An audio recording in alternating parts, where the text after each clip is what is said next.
πήγες εις την πόλη, ψυχή μου, πήγες εις την πόλη.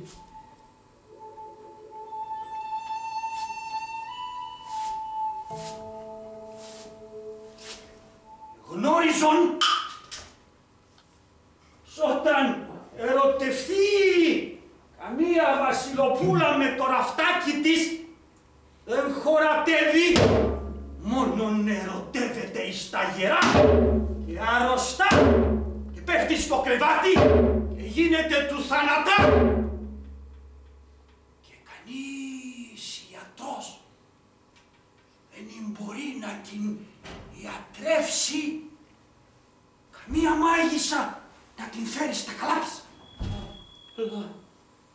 Ο μάστορης, ειδούμεν, τι λέγει, και ο μάστορης θα με αφήσει, άραγε να υπάγω.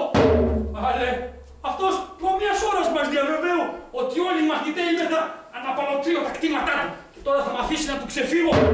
Είναι να χάσεις το νου σου. Όσες φορές ετοιμάστηκα να ταξιδεύσω, πότε γεννούσε κανένα πράμα, πότε ξεπετούσε το μελίσι, πότε αρρωστούσε κανένας, πότε ήρχονταν μουσαφίρις.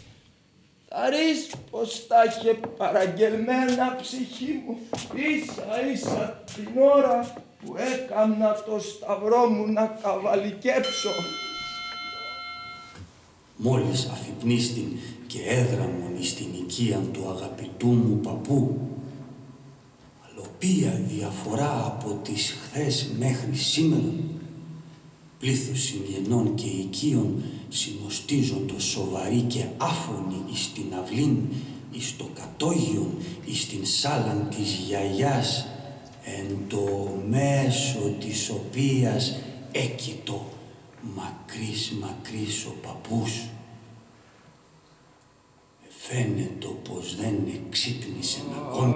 Άρχισε να κάνει κρύο ψυχή μου. Βαθία ειρήνη ευασίλευεν επί της μορφής του. Έλα να πάμε